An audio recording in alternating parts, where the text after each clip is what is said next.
the urgency and the positivity, particularly the positivity around the debate, has been missing. It all began with whispers within royal circles, murmurs that something unsettling had unfolded behind the grand walls of Kensington Palace. Princess Charlotte, just a child, poised with the innocence and grace expected of someone born into the House of Windsor, had found herself at the center of an unexpected and deeply troubling storm. At its heart was one of Camilla's granddaughters, a young girl with aristocratic lineage, but no formal title, who had been warmly welcomed into the royal family's extended fold since Camilla's marriage to King Charles III. What had started as simple playdates and family gatherings gradually unraveled into a matter of public and private concern, culminating in a decision by Prince William that would send shockwaves through the monarchy, the abrupt revocation of a royal title that had been promised in good faith. Before we start, smash the like and subscribe buttons for more updates. The royal title, while not one granted by birthright, had been a gesture, an honorary recognition offered to Camilla's granddaughter as a sign of inclusion and unity within the blended royal family. Prince William, known for his diplomacy and caution, had reportedly supported the title's initial conferral, seeing it as a symbol of harmony between the House of Windsor and Camilla's own Parker Bowles lineage. It was meant to reflect a new era of royal cooperation, of acceptance and shared legacy. But all of that goodwill unraveled with the revelation that Camilla's granddaughter had been caught repeatedly and intentionally bullying Princess Charlotte. Details emerged slowly, guarded by palace aides and hushed among inner circles.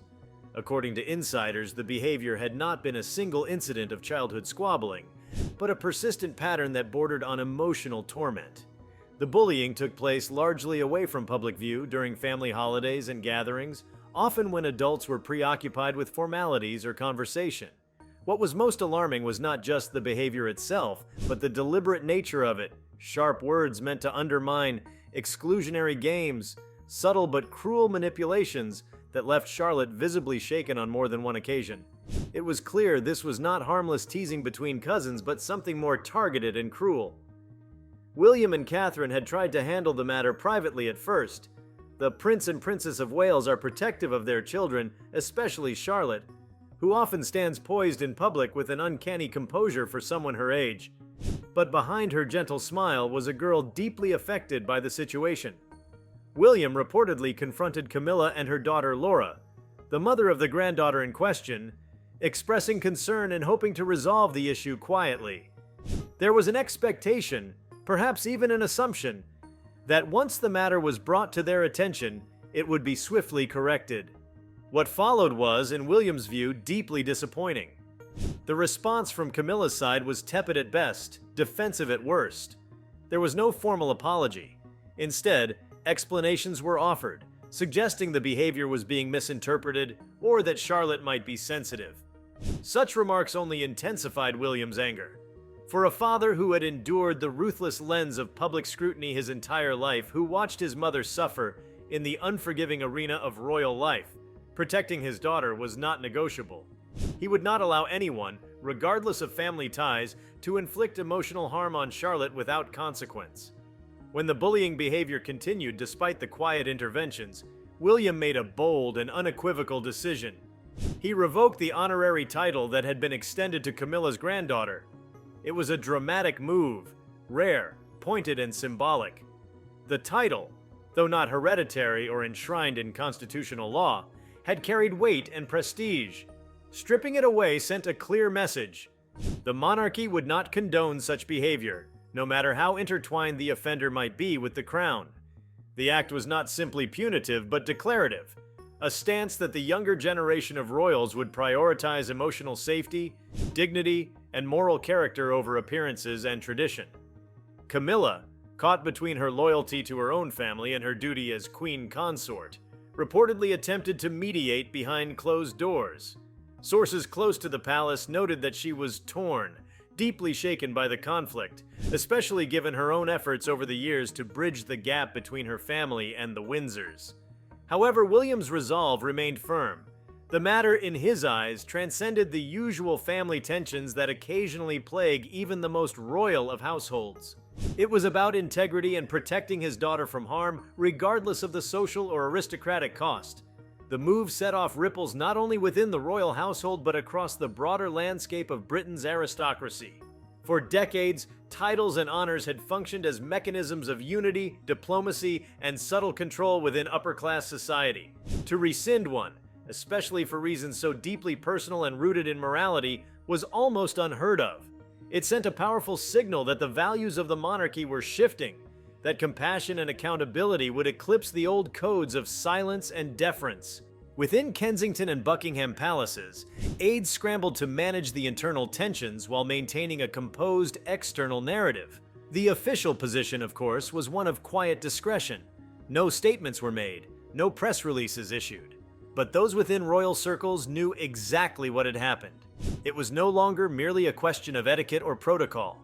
It was a declaration that the days of covering up familial discord to preserve royal image were fading. Under William's leadership, the firm would have to reflect the principles it publicly espoused. Privately, many in the royal household applauded the decision.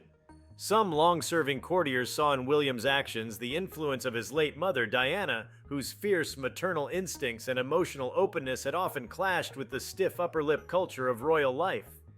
Diana had broken many unspoken rules in her time, choosing her children's emotional well-being over the demands of tradition.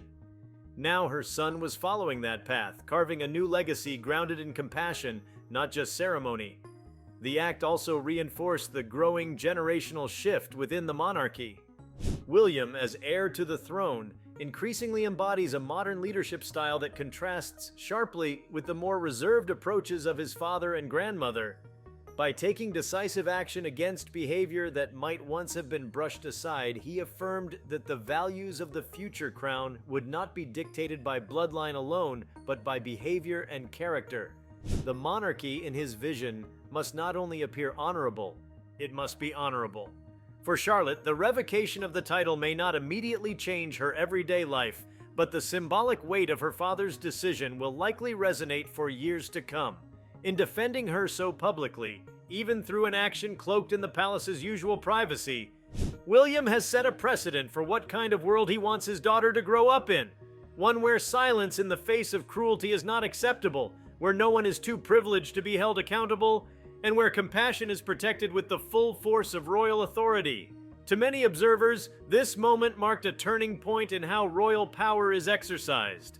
Not through grand declarations or sweeping reforms, but in quiet personal decisions that ripple outwards, reshaping norms, redefining expectations, and reminding all who observe the monarchy that behind every crown is a human story. William's choice to strip the title, while rooted in personal pain, became a statement on justice within a structure often criticized for its rigidness and hierarchy. It's important to understand that this incident didn't occur in a vacuum. The modern royal family is under constant scrutiny, its members expected to behave with faultless decorum even behind closed doors. But real life rarely conforms to such idealized expectations. Children clash, emotions run high, and even within palaces, the everyday challenges of parenting and family relationships persist. What sets this incident apart is how those challenges were addressed.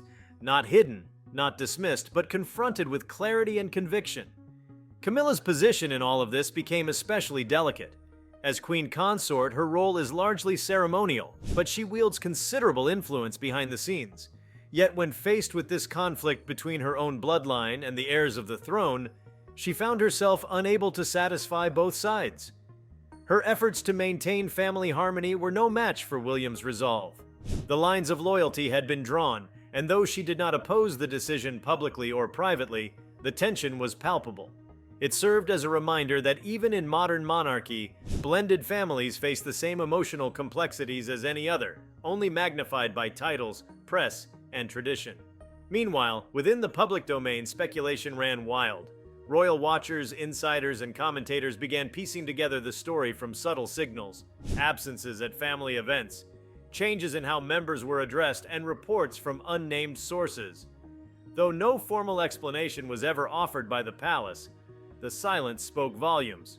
In the royal world, omission often carries more weight than admission. And in this case, the absence of the title from official documents, programs, and communications confirmed what many had already deduced. A serious breach had occurred and consequences had been meted out. The stripping of the title also reinvigorated discussions about how the royal family manages internal discipline and moral expectations. Historically, titles and honors were sacrosanct, given rarely and revoked even more rarely. But William's decisive action challenged that norm, demonstrating a willingness to redefine what titles represent. They are not just symbols of nobility, they are acknowledgments of character. And when character falls short, so too does the justification for that honor. If you liked this video, please give it a like and subscribe to our channel. Also, leave your comments below and tell us, what are your thoughts on Camilla's granddaughter losing title? Will Charlotte win? We want to hear from you. Thank you for watching, and see you next time.